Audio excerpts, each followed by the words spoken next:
On my flight to Scotland, my mom sent 31 texts telling me to cancel my $12,750 honeymoon and fly home to babysit my siblings or be disowned.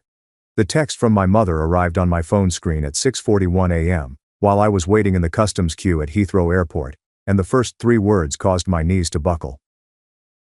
Emergency family gathering. I saw my wife Harper's expression as she read over my shoulder.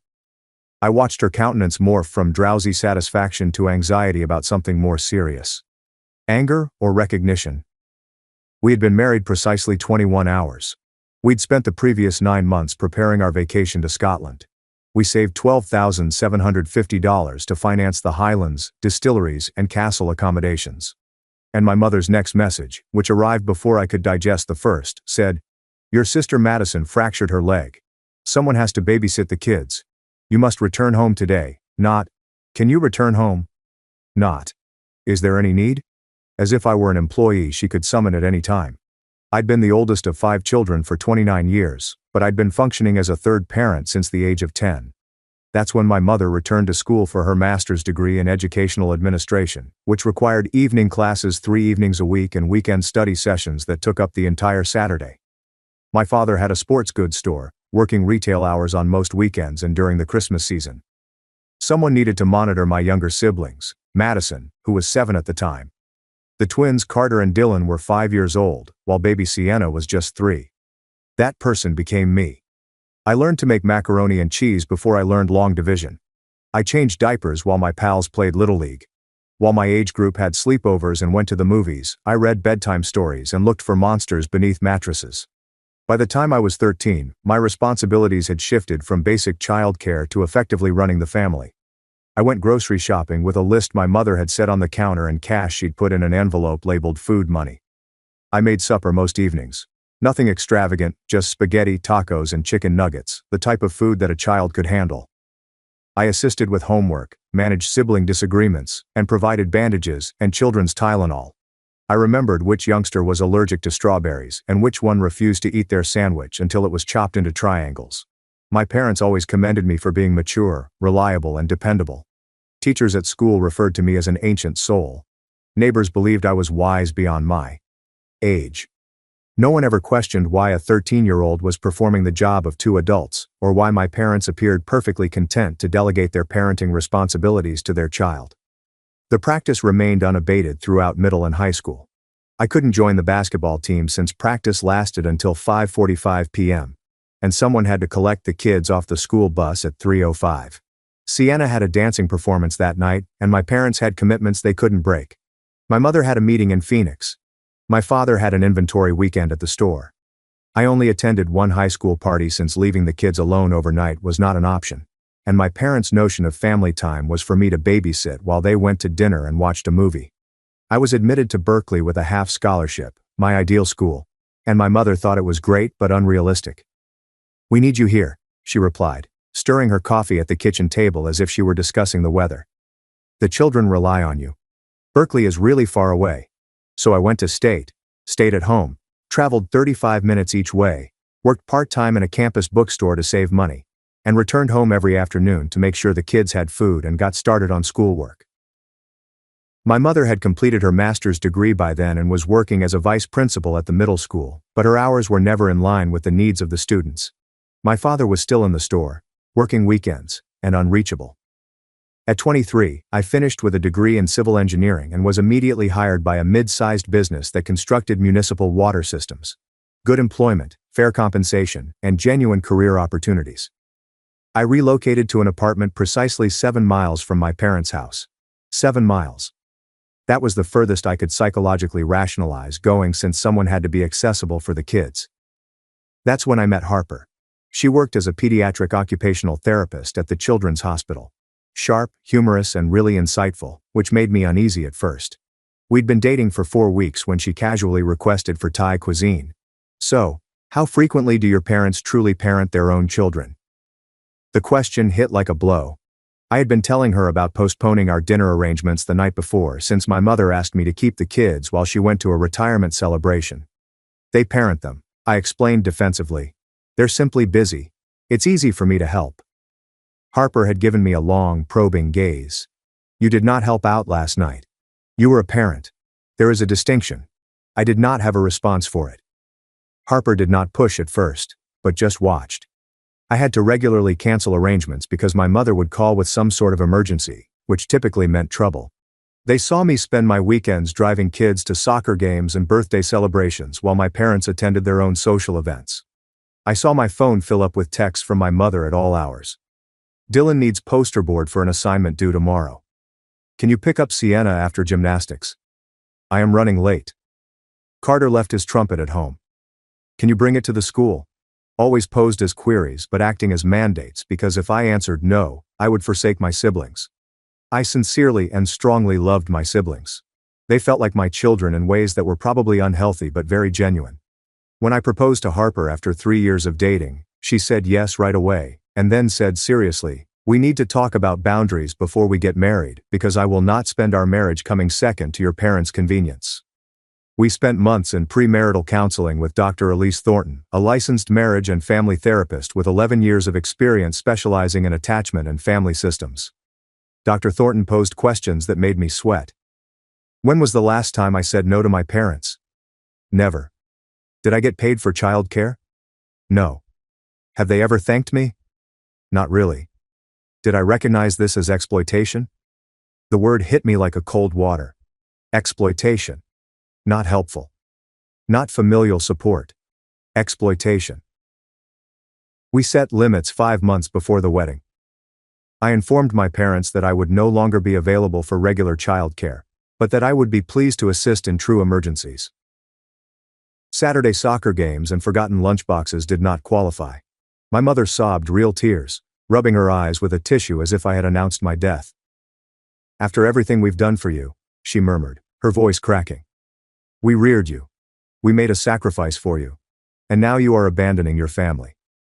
The guilt trip was well executed, refined over years of experience. But Dr. Elise Thornton had prepared me for it. "You are not abandoning anyone," she had emphasized throughout our session. "You are creating age-appropriate boundaries. You are an adult son getting married, not an unpaid babysitter." My father's answer was colder and more caustic. "Okay," he responded when I described the new restrictions, "but don't expect us to bend over sideways if you need something someday." The connotation was apparent. The relationships in our family were transactional. I offered free work. They offered what exactly? Conditional affection and reluctant approbation. I tried not to think about it too much. The wedding occurred in April. A little ceremony with 85 guests at Harper's favorite botanical park. My parents came and smiled for photographs and made a toast about how delighted they were. My mother sobbed again during the ceremony, and I wanted to think it was genuine grief over her son's wedding, not performance art intended to make me feel bad. We scheduled the honeymoon for late August, when Harper's hospital schedule cleared and I could take time off work. Harper had dreamed of visiting Scotland since she was a child, fascinated with Outlander and ancient history. We had thoroughly investigated everything. Flights from LAX to London to Edinburgh, rental cars, small lodgings in the Highlands, distillery tours, and castles. We'd saved every cent by avoiding meals and entertainment, worked extra hours, and putting birthday and wedding gifts directly into the vacation fund. Total cost: $12,750 for 13 days. I told my parents about it 8 months in advance. 8 months. I gave them more than a half year to make alternate childcare arrangements, plan around my absence, and accept that my life did not revolve around their demands. My mother responded by nodding blankly and saying, "That's nice, honey," as if I'd told her I was considering trying a new coffee shop. There are no questions regarding the itinerary. There was little thrill about my first overseas vacation. There was no appreciation of how significant this was to me. Just little indifference, which should have been my first red flag. But I was stupid enough to assume that the limits we'd established were being followed, and that my parents had accepted that I was no longer their go-to childcare answer. Looking back, I can't believe I was that foolish. They'd spent 19 years teaching me to be accessible, to drop everything, and to put their wants ahead of my own. 5 months of treatment would not be enough to remove such brainwashing. The first signs of problems appeared 4 weeks before our trip. My mother called on a Sunday morning as Harper and I were preparing breakfast. "I need to talk to you about something," she stated in her serious administrator voice. Your father and I have received an invitation to a wedding in Portland on September 4th. We hoped you could watch the kids that weekend. September 4th fell right in the middle of our trip. We'd be in an essay to explore Loch Ness and see Court Castle. I quickly responded, I can't. I will be in Scotland. I informed you about this some months ago. A long pause. So, couldn't you postpone? Only a few days. We simply cannot miss this wedding. It is your father's cousin's daughter, and it would be impolite not to go. The audacity was amazing. They preferred that I postpone rather than cancel, like that was more logical. My honeymoon so they could attend a wedding for someone I'd only met twice in my life. Mom, we paid $12,750 for this vacation. The flights alone cost $4,200, and they were non-refundable. The hotels have been booked and paid for. I am not postponing my honeymoon. Her voice changed, taking on the pain tone that had always caused me to collapse. I just assumed family would come first. I had no idea we were such a hassle now that you are married. There it was. The allegation. The manipulation. Family comes first, which in her vocabulary implied that your demands are irrelevant. Only ours do. I remained firm, which was tougher than it should have been. I told you that you would need to hire a babysitter or find another option. Harper and I are traveling to Scotland as scheduled. She hung up without saying goodbye. The quiet treatment began. No calls, messages, or answers. When I tried to contact the children, it took 6 days. She eventually texted. We discovered someone, a neighbor's daughter. She is charging us $240 for the weekend. I hope you have a wonderful trip. The subtle antagonistic remark about the expense was typical, especially considering they frequently spent more than that on their own date evenings and weekend trips. They had money for social activities but despised paying for childcare. The calculation only worked if my effort was worth $0. We left LAX at 10:55 p.m. on August 28th for an overnight trip to London, with a connection in Edinburgh. I notified my parents the precise dates, emailed them our itinerary, and let them know we'd be unavailable at times owing to travel and bad mobile coverage in the Highlands. My mother replied with a stern fine via SMS. My father had not replied at all. The quiet treatment persisted, and it was actually a comfort. No guilt trips, no last-minute pleas, and no fabricated crises. Harper and I boarded the plane, exhausted and excited, cuddled up in our economy seats, and finally relaxed for the first time in weeks. The flight arrived at Heathrow at 3:52 p.m. On August 29th, it is London time. We had a 2-hour stopover before connecting to Edinburgh. Time to have some dreadful airport cuisine, stretch our legs, and attempt to remain awake despite the jet lag. I turned off airplane mode on my phone while we waited at the gate, partly out of habit. It took around 45 seconds to connect to the international network. Then it began to vibrate repeatedly. The notification noises were continual, causing other passengers to look over with angry faces. My gut fell before I even looked at the screen, because I knew. Of course, I knew. I received 31 messages, 16 from my mother, 9 from my father, 4 from my sister Madison, and 3 from family friends I seldom interacted with. All sent in the 9 hours we'd spent crossing the Atlantic. All are marked urgent, and they all scream catastrophe in that manner that makes your chest constrict, even though you know intellectually that it's most likely contrived drama. I opened my mother's texts first. They were time-stamped beginning at 7:48 a.m. Pacific time, which would have corresponded to when our plane was over Greenland. Madison shattered her leg this morning and tumbled down the stairs. She's currently in surgery. This is serious. So where are you? We need you home right now. Then I can't believe you aren't responding amid a family emergency. Then your sister may have died, leaving you unreachable. My hands became shaky. Madison was now 22 years old, living at home while completing her nursing degree at the public university, and she was still a member of the household I had helped nurture.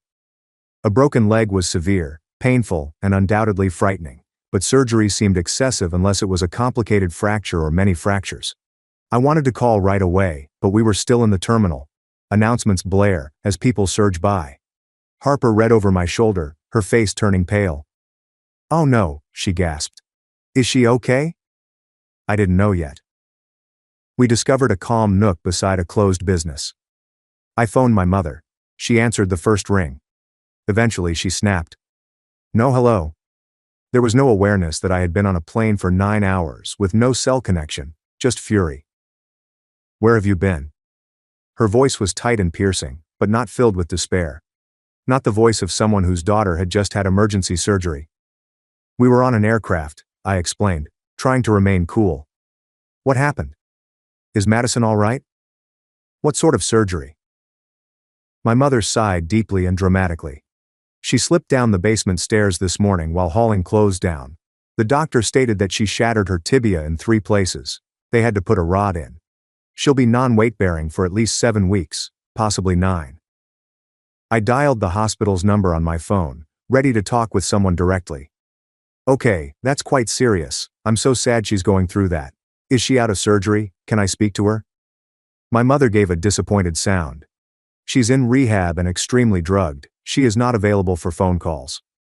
Then came the punchline, the true reason for the hurried texts. We need you to come home. Someone needs to keep the kids while we take care of Madison.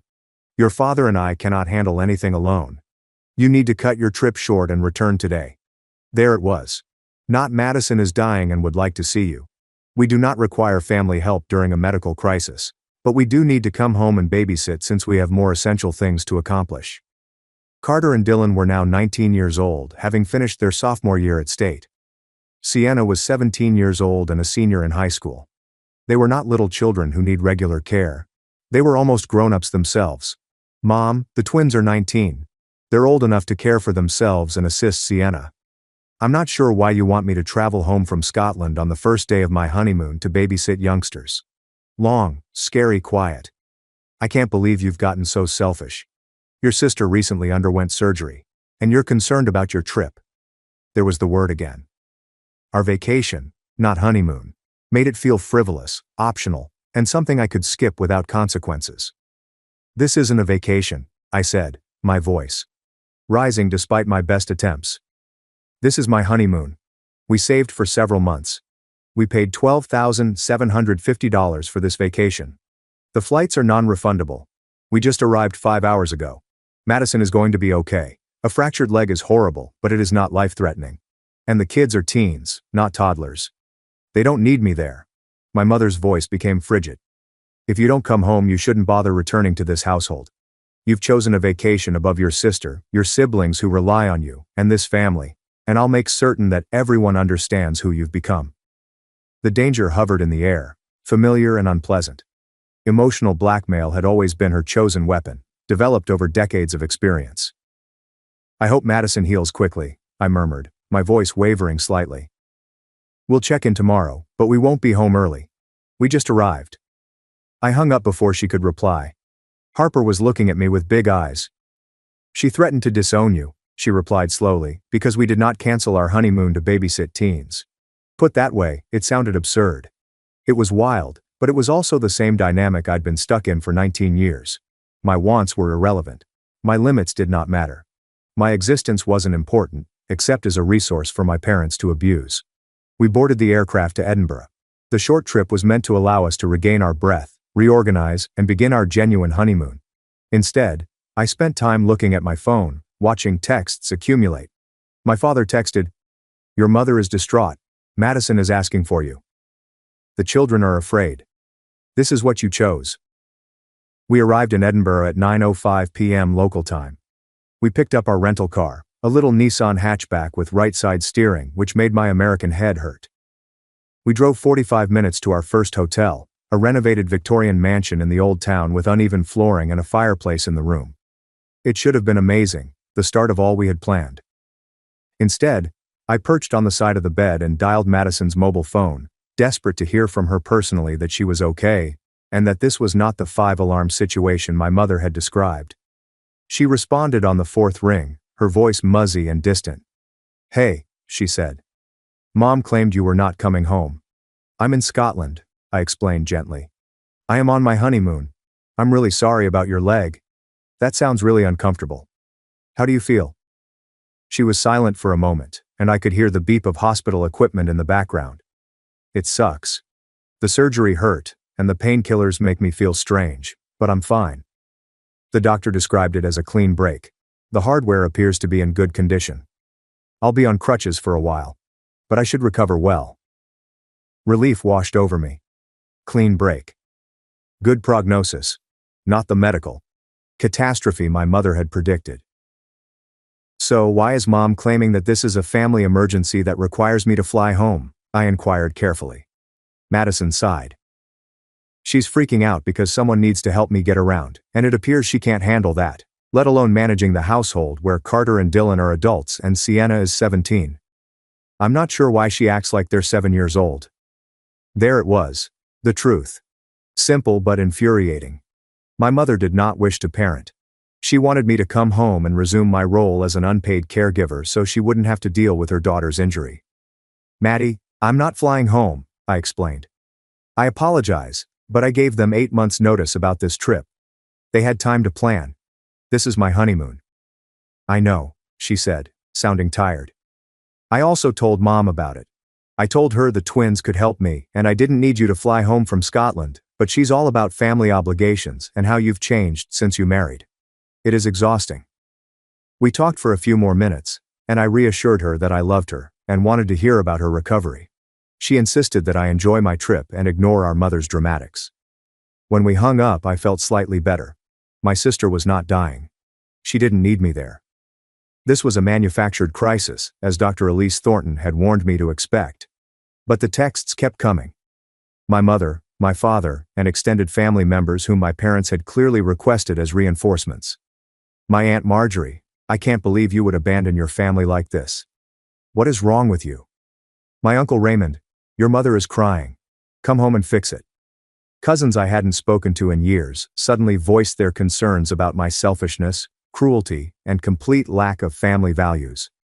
The psychological assault was relentless. Every day, dozens of messages repeat the same themes. Bad son, brother, selfish husband, and family destroyer. Harper was watching me spiral. We were supposed to tour Edinburgh Castle, walk the Royal Mile, and drink whiskey in cozy pubs.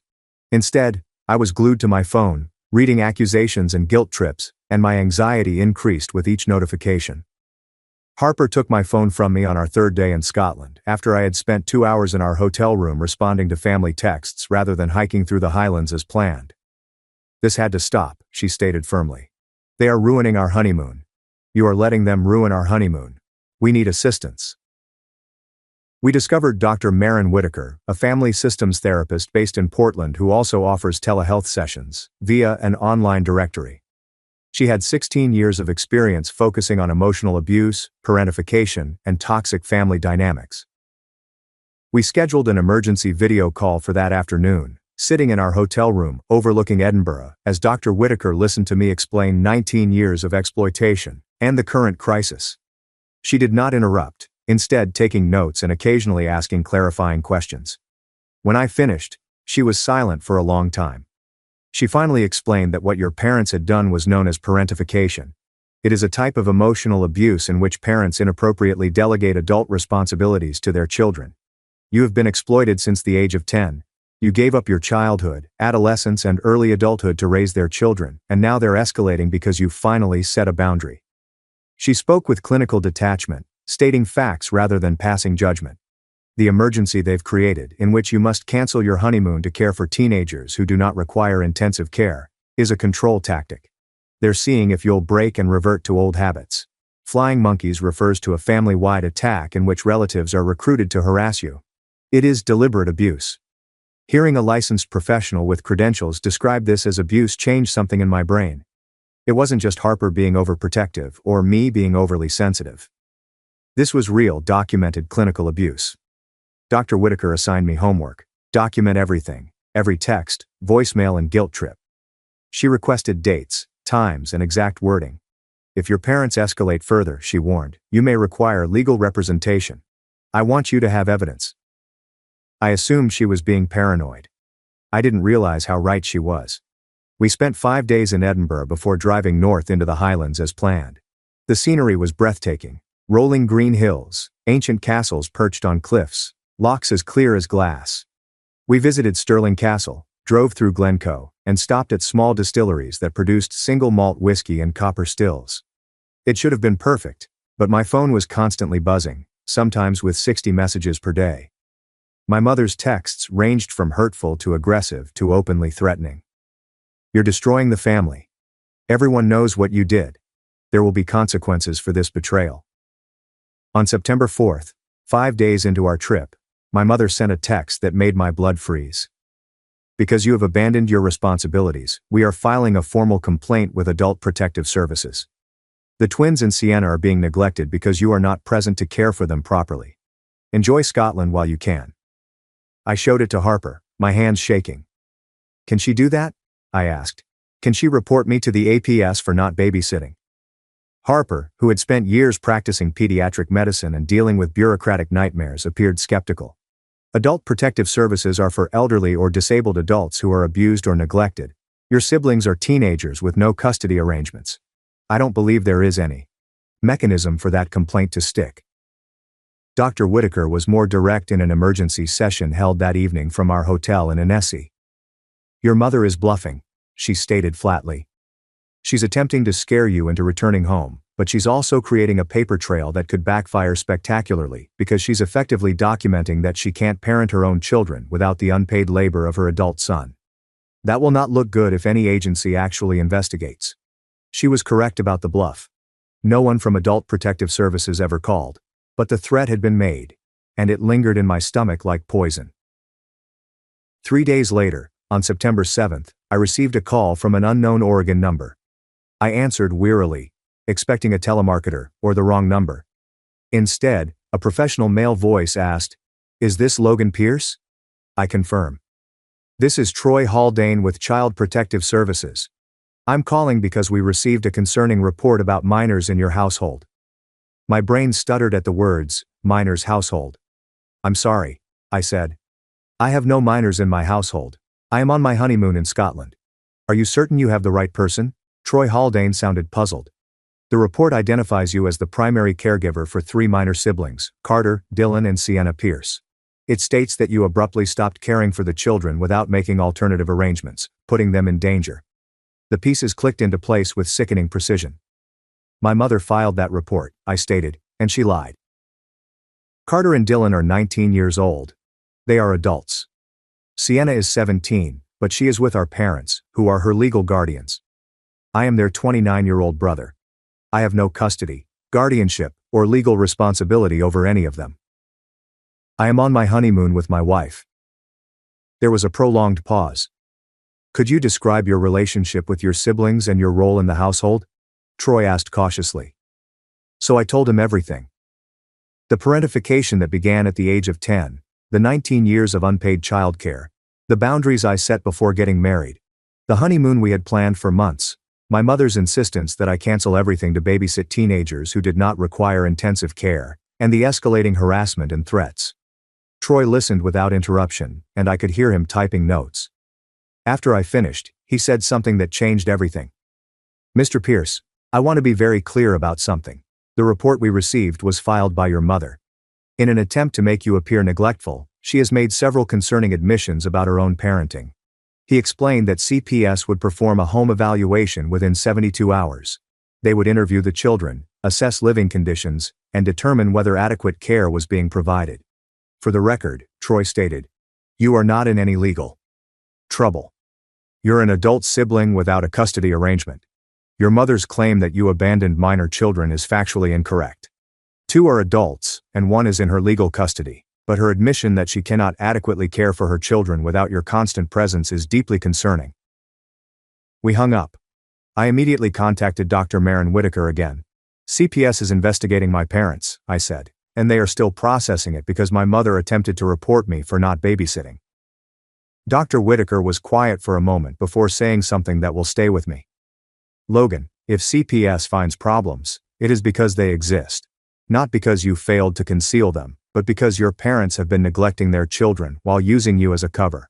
You've been so effective for so long that the system never noticed what was really going on beneath the surface." She was correct. I'd been the Band-Aid on a wound that would never heal. And now that I had pulled away, the infection was visible. CPS conducted a home visit on September 9th. I was not there. I was in a small hotel in the Highlands near Loch Ness, attempting to enjoy a distillery tour while my stomach churned with anxiety. Troy Haldane called me later with his findings. "Mr. Pierce, I wanted to give you an update personally. We made an unannounced home visit this morning at 9:40 a.m. We identified several areas of concern. He listed them in the careful, clinical manner that social workers use. The house was disorganized and dirty, with dishes stacked in the sink, overflowing laundry, and little fresh food in the refrigerator." Dylan answered the door because his parents were still sleeping at 9:40 a.m. on a Thursday. Sienna had missed 4 days of school that week with no documented reason or parental contact. Troy went on to say, "We interviewed each minor child individually. They all stated that you had previously been in charge of most household management, child care, and emotional support. They described feeling confused and overwhelmed by your absence because they were unsure how to handle basic tasks that your parents had never taught them. The 19-year-olds reported being expected to fill your role while receiving no guidance or support. Your 17-year-old sister expressed feeling abandoned by both you and your parents." His voice softened slightly. "To be clear, she stated that she understands you're on your honeymoon and believes your mother is being ridiculous, but she feels abandoned by your parents, who appear unable or unwilling to engage in parenting now that you're not there to manage everything." Troy stated that CPS was opening a case. "My parents would have to complete a parenting capacity assessment, attend mandatory family counseling, and show that they could meet their children's basic needs without relying on their adult son. If they do not comply, or if Sienna's situation deteriorates after the twins move out, as they have stated they intend to do, we will need to consider alternative placement for her." The weight of it settled on me. My absence revealed such profound parental inadequacy that the state stepped in, and my mother had caused it by attempting to weaponize CPS against me. My parents' calls stopped after the CPS visit. The silence was eerie and unsettling, but the flying monkeys increased. Family members I barely knew were calling Harper's workplace, attempting to have her fired for corrupting me and destroying our family. Someone wrote on my firm's Facebook page that I was an abusive brother who had abandoned his disabled sister. My mother had apparently launched a full-fledged public relations campaign, telling everyone who listened that I'd refused to help during a medical emergency, that I'd called CPS on them out of spite, and that I was a monster who prioritized money and vacations over family. The lies were so prevalent and confidently delivered that some people believed them. Dr. Whitaker predicted this. "When you stop enabling dysfunction, the dysfunctional people will rewrite history and paint you as the villain," she had warned. Because admitting that they are the problem would necessitate self-reflection and change, which they are incapable of. It is easier to blame you. I knew she was correct intellectually, but reading messages from cousins and aunts calling me evil, seeing my name dragged through the mud on social media, and having my reputation shredded by people who didn't know the truth, hurt in ways I wasn't expecting. On September 11th, 5 days before our scheduled flight home, I received an email from an attorney named Daniel Cross of Cross Family Law Group. The subject line read, "Legal consultation of Pierce family harassment case." He stated that he specialized in family law, specifically parental alienation, exploitation, and harassment. Dr. Whitaker had referred him to me because he believed I might need legal representation due to my parents' escalating behavior. "I've reviewed the documentation Dr. Whitaker forwarded with your permission," he said. "You have a compelling case for harassment, defamation, and possible parental exploitation. I'd like to discuss your options during a free consultation." We had that consultation at a pub in a small Highland village. Harper and I huddled around my phone at a corner table as Daniel Cross explained our legal options in simple, straightforward language. "Bottom line," he stated, "your parents have no legal right to your time, money, or labor. You are not responsible for their children. You never were. Any suggestion that you have a legal obligation to provide childcare is completely false." He explained that the defamation, which involved telling people I was abusive, neglectful, and cruel, could potentially be actionable if it harmed my professional reputation, though those cases were difficult to prove. The harassment campaign through third parties, which involved family members flooding my phone and contacting my workplace, could support a restraining order. "I recommend documenting everything, which you already do," Daniel said. "Every message, call, and social media post. If you want to pursue a cease and desist letter, I can write one. It would formally notify your parents to stop contacting you directly, or through intermediaries, making false statements about you, and leaving you alone. It is not legally enforceable like a restraining order, but it establishes a paper trail and demonstrates your seriousness. When most people realize there are actual legal consequences, they usually back down." Harper and I decided to have the letter drafted, We decided whether to send it after we returned home and could assess the situation face to face. But just having an attorney, someone with legal expertise on our side, made me feel less powerless against the onslaught. We ended our honeymoon. We visited more castles, drank more whiskey, and hiked through breathtaking landscapes that did not seem real. But every moment was clouded by my phone buzzing with abuse, the knowledge that my family was imploding while I was an ocean away, and the creeping guilt that perhaps I should have just returned home. We flew back on September 12th, landing in Los Angeles at 6:33 p.m. After 14 hours in the air, I turned off my phone's airplane mode and braced for the usual avalanche. Instead, I received a single message from an unknown number. "Hello, it's Carter. I got a burner phone so Mom can't monitor this. Can we please talk?" I called him from the baggage claim. He responded immediately, his voice tight and strained. "Are you back?" he asked. I said, "Just landed." "What's happening? Are you okay?" Carter remained quiet for a moment. When he spoke, his voice crackled. "Mom and Dad are informing everyone that you called CPS to destroy the family. They claim you made everything up to punish them. Aunt Marjorie and Uncle Raymond were here yesterday, and it was like an intervention about what a terrible person you've become." He paused. "Dylan and I know we've been trying to stay together since you left, and it's been a nightmare. Mom barely functions. Dad works before zoning out in front of the television. Sienna is struggling, and no one is helping her. The CPS lady was here, and she should have come years ago. But Mom is acting as if you orchestrated this." "I didn't call CPS," I explained carefully. "Mom called them herself, attempting to get me into trouble. However, when they investigated, they discovered real problems. That is not my fault, Carter. That is on Mom and Dad for failing to parent without my help." He made a sound that could have been either a laugh or a sob. "I understand. Dylan knows. We are not stupid. We've been witnessing this dysfunction our entire lives. You leaving has made it impossible to ignore, and we're done. Dylan and I are moving into an apartment together in 6 weeks. We have already signed the lease. We can't do it anymore." His voice was full of relief, guilt, and exhaustion. My 19-year-old brother sounded like he had aged a decade in 2 weeks. "I'm sorry you're stuck with this," I said, meaning it. "But you're making the right decision. You cannot give up your life to parent your parents. They must figure it out themselves." We talked for another 25 minutes. Me and the twin I'd helped raise, whom I'd taught to ride a bike, assisted with math homework, and counseled through breakups. He talked to me about the apartment, his plans, and his fear of leaving Sienna behind. I assured him that Sienna would be fine, that CPS was monitoring the situation, and that sometimes the best thing you can do for someone you love is to let the system work. The next day, Harper and I met with Daniel Cross at his downtown Portland office. He was older than I expected, possibly in his early 60s, with gray hair and the calm professionalism that would have cost clients a lot of money. We sat in his conference room and reviewed everything: the texts, the voicemails, the social media attacks, the CPS report, the fake emergency, the harassment campaign. Daniel took detailed notes, occasionally asking questions. When we were finished, he sat back and folded his hands. "This is one of the clearest cases of parental exploitation and subsequent retaliation I've encountered." He said, "You have extensive documentation. Dr. Whitaker's assessment provides expert validation. The CPS investigation corroborates your account.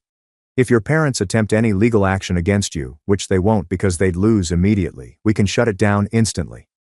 "Can they actually sue me for anything?" I asked, because at this point I didn't know what was possible.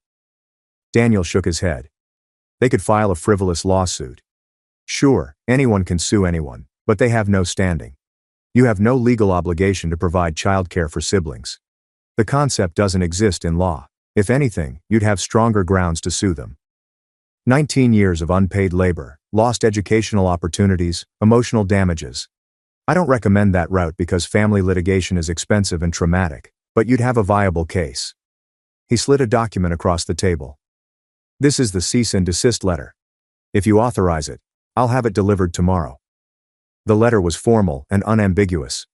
My parents were to cease all direct contact with me or Harper.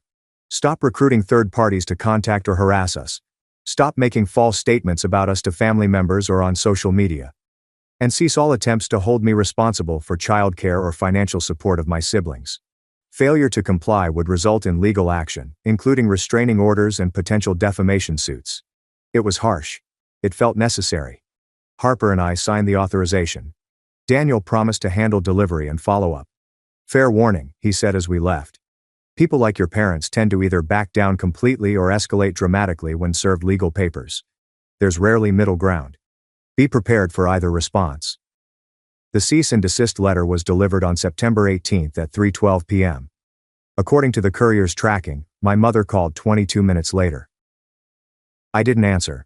She left a voicemail that was 3 minutes of hysteria, screaming, crying, accusations so garbled I could only catch fragments. Ungrateful lawyer destroying the family. Never forgive. My father called next. When I answered, his voice was cold and distant. So this is what we've come to? You're threatening us with lawyers because we asked for help with your own family. The reframing was masterful.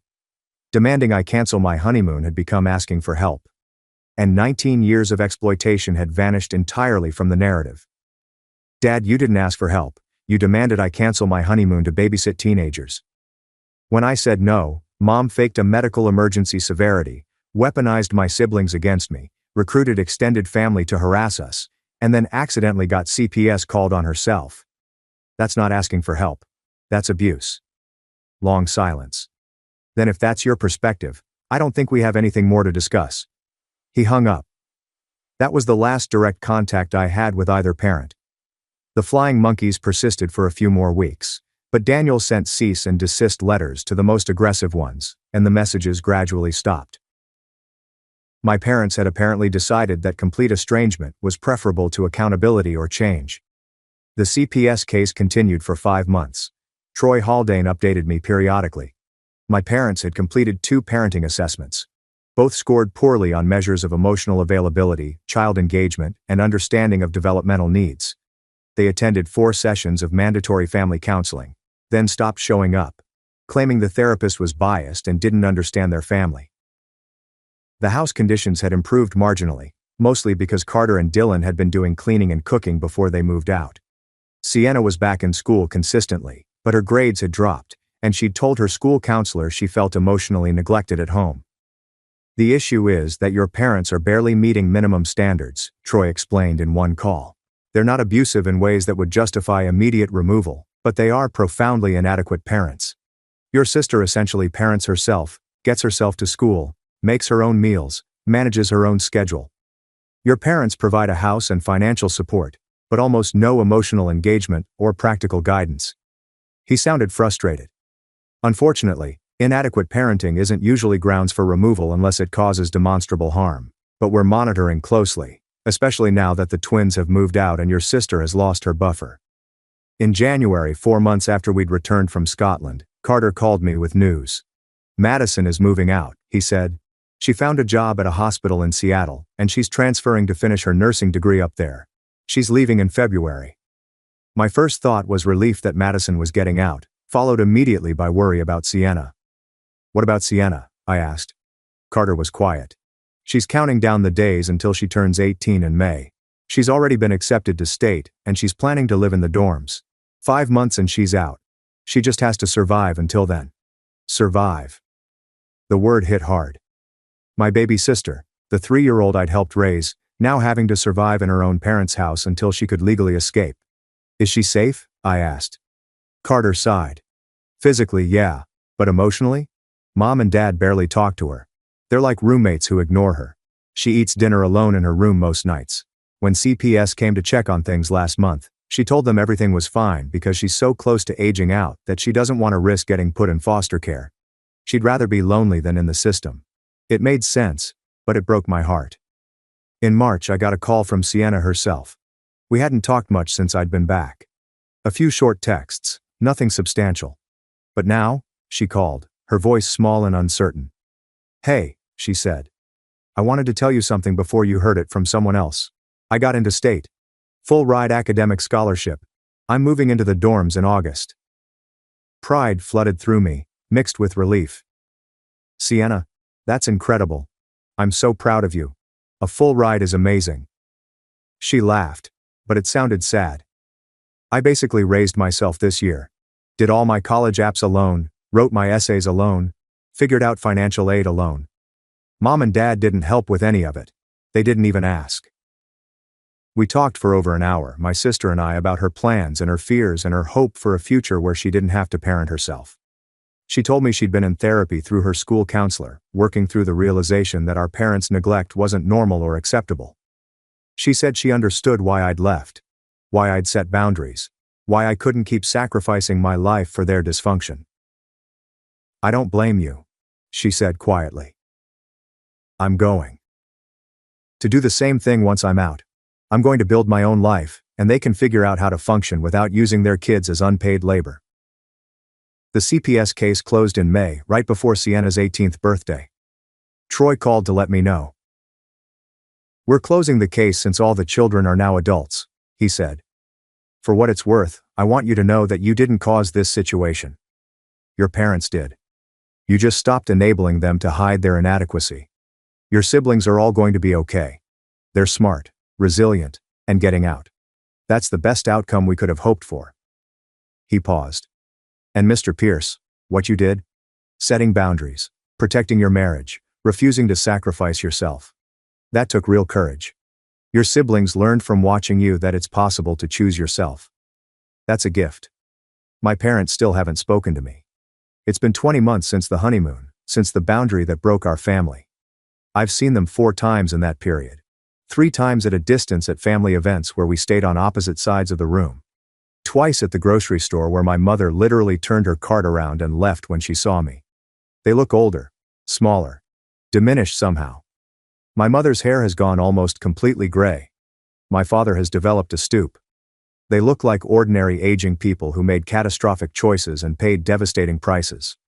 Sometimes I feel sorry for them. Mostly I feel nothing. Madison is thriving in Seattle. Carter and Dylan share an apartment and are doing well at State. Sienna moved into the dorms in August and calls me regularly with updates about classes, friends, her newfound independence. She told me recently that she barely talks to our parents. They call occasionally, but the conversations are stilted and brief. They don't know how to relate to me as a person. She said they only knew how to relate to me as someone they could use. Now that I'm not available for that, we have nothing. It's sad, but it's also reality. Harper and I just celebrated our 3rd anniversary. We took a long weekend to Cannon Beach, stayed at a small inn, walked on the shore, ate fresh seafood, and actually relaxed. No emergencies, no guilt trips, no manufactured crises. It was quiet and simple and exactly what our honeymoon should have been. On our anniversary night, watching the sunset over the Pacific, Harper asked if I regretted how everything had played out. You lost your parents essentially, she said softly. That's not nothing. Do you wish you'd handled it differently? I thought about it. Really thought about it. About Carter's exhausted voice talking about surviving our parents' house. About Sienna doing her college applications alone. About 19 years of my life spent parenting children who weren't mine. About the honeymoon my mother tried to steal. No, I finally said. I don't regret it. I regret that it was necessary. I regret that my parents chose control and pride over relationship. I regret that my siblings got hurt. But I don't regret protecting our marriage and choosing our life together. Because if I'd given in, if I'd flown home from Scotland and resumed my role, it never would have stopped. They would have owned me forever. Harper squeezed my hand. I'm proud of you, she said. I know that might sound condescending, but I mean it. You chose yourself. You chose us. And you gave your siblings permission to do the same. We sat in silence, watching the sun sink into the ocean, and I felt something I hadn't felt since before the honeymoon. Peace. Real, deep, uncomplicated peace. Not the absence of conflict, but the presence of freedom. Freedom from obligation, exploitation, and the crushing burden of other people's refusal to mature. Sienna sent me a letter 2 weeks ago. Not a text or email, but a real handwritten letter in the mail. Dear Logan, it began. I've been thinking a lot about what happened to Mom and Dad during the honeymoon. I was confused and angry at first, but now I get it. You were not abandoning us. You showed us that it is possible to set boundaries. Watching you stand up to them, choosing your own life despite everyone accusing you of being selfish. That taught me something I needed to know. That my worth does not depend on how useful I am to others. that I am free to want things for myself. Thank you for that. I hope you and Harper are happy. You deserve to be happy after everything you've given up for us. Love, Sienna. I called her in the evening. We discussed school, her psychology major, and her future plans to work with children from dysfunctional families. She sounded light, unburdened, and free in ways she had never done growing up. At the end of the call, she said, "Hi Logan, I am so glad you went to Scotland. I am glad you did not let them ruin your honeymoon. You deserved the trip." My throat tightened. You deserve to choose yourself. Thank you, Sienna. That means a lot. We hung up. I sat in our living room in the house Harper and I purchased last year, and I realized that this quiet evening with my wife, this freedom to build our own life, the absence of constant crisis and manipulation, was worth every painful consequence. My parents expected me to cancel my honeymoon to look after my siblings. When I refused, they attempted to destroy me, staged emergencies, weaponized my siblings, recruited flying monkeys, threatened legal action, and accidentally imposed CPS on themselves. They lost custody of their children's emotional well-being, lost relationships with all of their children except through formal politeness, lost their reputation in our extended family, lost their oldest son permanently, and, according to relatives I still speak with, they continue to blame me for everything, telling anyone who will listen that I am a vindictive monster who destroyed our family out of selfishness. Perhaps some people believe them. I don't care anymore because I know what actually happened. Therapy notes, CPS reports, legal files, and my siblings' testimonies all bear witness to this. The truth is devastatingly simple. I wasn't supposed to be their parent. I was supposed to be their son, brother, and family member, with proper boundaries and mutual respect. When I finally stopped being their unpaid servant, the dysfunction they had created through my exploitation collapsed. That is not my failure. That is theirs. And I am free. Finally, complete and permanent freedom.